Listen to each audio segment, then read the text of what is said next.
Champion হলে তো অবশ্যই ভালো লাগে, গত বছরও ভালো লেগেছে, বাট না অনেক বেশি এখানে মানে ইমোশন জড়িয়ে আছে। আমার মনে হয় যে 1.5 বছর কঠিন ছিল, বাট আমি বলবো যে এই 1.5 বছর কঠিন হওয়ার কারণ আমি চ্যাম্পিয়ন হলে তো অবশ্যই ভালো লাগে, গত বছরও ভালো লেগেছে, বাট কন্ট্রিবিউট করতে পারলে আরো বেশি ভালো লাগে, যেটা আমার মনে হয় যে আমি এবছর করতে পেরেছি অ্যাজ এ প্লেয়ার হিসেবে, অ্যাজ এ ক্যাপ্টেন হিসেবে। সো এটা একটা বাড়তি ভালো লাগার বিষয়। প্রথম বিপিএল ছিল অ্যাজ এ ক্যাপ্টেন হিসেবে, সো জয়টা অনেক স্পেশাল। না, আমার মনে হয় দারুণ একটা জার্নি ছিল। আমরা যখন টিমটা নিয়ে চিন্তা করছিলাম, যখন ওনার থেকে ফোন কল আসে, তখন একটা দায়িত্বের কথা শুরু থেকেই বলা হয়েছিল। সো প্ল্যানিংটা শুরু থেকেই ছিল। আমি জানতাম যে হান্নান ভাই হেড কোচ হচ্ছেন, সো ওনার সাথে একটা কমিউনিকেশনের মাধ্যমে আমরা ড্রাফটে গিয়েছি। ড্রাফটটাও আমাদের ভালো গিয়েছিল। ড্রাফটের পর আপনি যদি দেখেন যে আমাদের টিমের কম্বিনেশনটা সিনিয়র জুনিয়র মিলে খুব ভালো একটা কম্বিনেশন ছিল।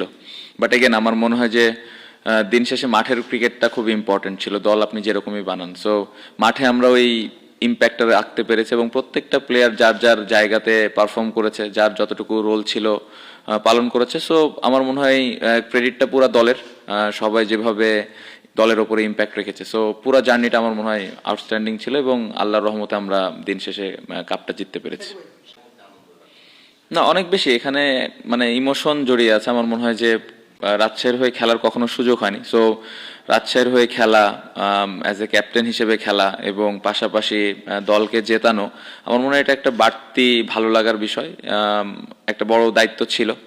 আমার চেষ্টা করেছি রাজশাহীর যত মানুষ আছে তাদেরকে একটা সুন্দর উপহার দিতে। সো কাপটা তাদেরকে দিতে পেরেছি। পাশাপাশি আমাদের যারা ওনার ছিলেন, ম্যানেজমেন্ট ছিলেন, তারা খুবই সাপোর্টিভ ছিলেন। সো আমি তো আশা করছি তারাও অনেক খুশি। সো ওভারঅল আমার মনে হয় যে খুব ভালো একটা টুর্নামেন্ট আমরা কাটাতে পেরেছি। না অনেক কঠিন, খুব ভালো একটা কোশ্চেন করছেন। মানে খুবই কঠিন আমার মনে হয় যে ক্যাপ্টেন হিসেবে, বাট প্রফেশনাল জায়গা থেকে আসলে দলের জন্য যে জিনিসটা করার প্রয়োজন হয়েছে আমরা চেষ্টা করেছি সেটাই করার। পার্টিকুলারলি জিসান, রবিউল, ওয়াসি সিদ্দিক, সাকির হোসেন শুভ্র, আরো বেশ কয়েকটা ক্রিকেটার একটা ম্যাচও খেলতে পারে নাই, বাট পজিটিভ দিক হলো তাদের কে দেখে কখনোই মনে হয়নি তারা অনেক বেশি আপসেট। ডেফিনেটলি ম্যাচ খেলতে না পারলে অবশ্যই খারাপ লাগে, বাট যখনই তারা মাঠে এসছে, প্র্যাকটিসে এসছে, 100% দেওয়ার চেষ্টা করেছে, টিমমেটদের হেল্প করার চেষ্টা করেছে। আমার মনে হয় যে এই কাপটা জেতার পেছনে এই কারণগুলোই আসলে অনেক বড় একটা কারণ হয়ে এসছে। বাট অ্যাজ এ ক্যাপ্টেন হিসেবে খুবই ডিফিকাল্ট ছিল এই জিনিসগুলো হ্যান্ডেল করা। বাট যে প্লেয়ারগুলোকে আমি খেলাতে পারিনি, সেই প্লেয়ারগুলো আমাকে যেভাবে সাপোর্ট করেছে, এটা আমার কাজটা সহজ করে দিচ্ছে। সো তাদেরকে ক্রেডিট দিতেই হবে এবং আমার মনে হয় যে এই ধরনের ক্যারেক্টারই আসলে সামনে বড় প্লেয়ার হতে সাহায্য করে। সো যে প্লেয়ারগুলো খেলতে পারেনি তাদের অনেক বড় এখানে ক্রেডিট আছে। আমি জানি না আমি কতটুকু আমাকে ধরে রাখতে পেরেছি, বাট আমি চেষ্টা করি যতটুকু সম্ভব আমি দলকে দেওয়ার, ম্যাচ খেলি বা না খেলি।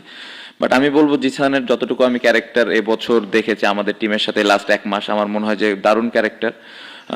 ইটস নট অ্যাবাউট যে আমি ম্যাচ খেলছি কি খেলছি না, আমার প্রসেসটা কি, আমি প্র্যাকটিসে 100% দিচ্ছি কিনা, আমি দলের হয়ে ভালো চিন্তা করছি কিনা, এই জিনিসগুলো খুব ইম্পর্টেন্ট। আমার মনে হয় যারা ইয়াং ক্রিকেটার আছেন তাদের এই ক্যারেক্টারটা বিল্ড করাটা খুব ইম্পর্টেন্ট। আমার মনে হয় জিসান স্লোলি এই জায়গাগুলোতে ইমপ্রুভ করছেন।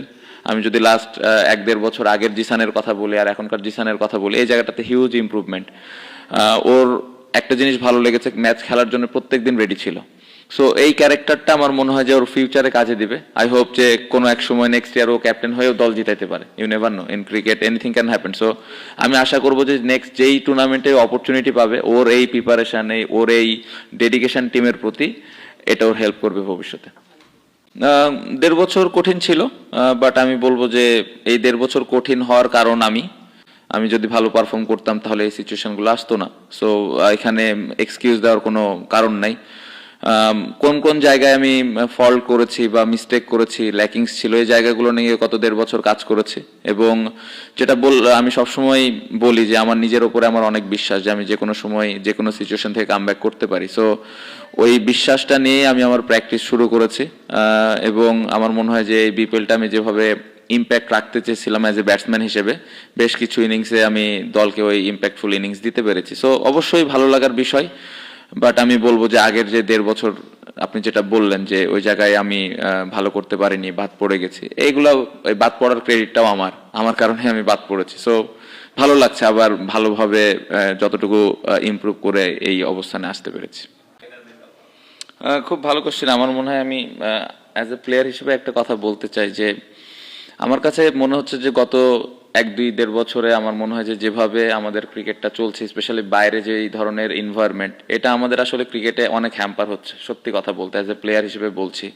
সো একটা রিকোয়েস্ট করব যে যারা এই দায়িত্বে আছেন, ক্রিকেট বোর্ড বা বাইরের যারা আছেন, সবাই মিলে একটু সমঝোতা করে ক্রিকেটটা যেন ঠিকভাবে চালু হয়, এটা খুব ইম্পর্টেন্ট। আমি চালু বলতে খেলা চলছে, বাট আরো সুন্দরভাবে কিভাবে ক্রিকেটটা চালানো যায় এটা ইম্পর্টেন্ট। এটা আমি একটা অ্যাজ এ প্লেয়ার হিসেবে রিকোয়েস্ট করব, কারণ এই মুহূর্তে যেভাবে আসলে খেলা চলছে আমরা সবাই অনিশ্চয়তার মধ্যে আছে আসলে কি হবে না হবে। সো এইভাবে না চিন্তা করে আমার মনে হয় সবাই সবার জায়গা থেকে যার যার দায়িত্ব আছে সেই দায়িত্বটা নিয়ে ক্রিকেটটা সুন্দরভাবে যেন মাঠে রেগুলার হয় এবং কম্পিটিটিভ ক্রিকেট হয়, এটা ইম্পর্টেন্ট।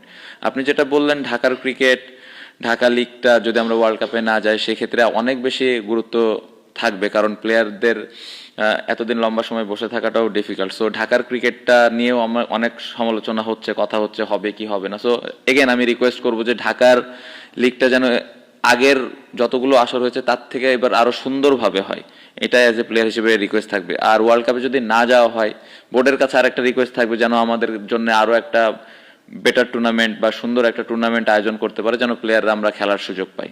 সো এটা আমার রিকোয়েস্ট থাকবে অ্যাজ এ প্লেয়ার হিসেবে যে বাইরের যেই জিনিসগুলো এখন হচ্ছে এগুলো আমরা আসলে ঠিকঠাক করে মাঠের ক্রিকেটটা আরো সুন্দরভাবে যেন নিয়ে আসতে পারি এবং প্লেয়াররা যেন খেলার সুযোগ পায়।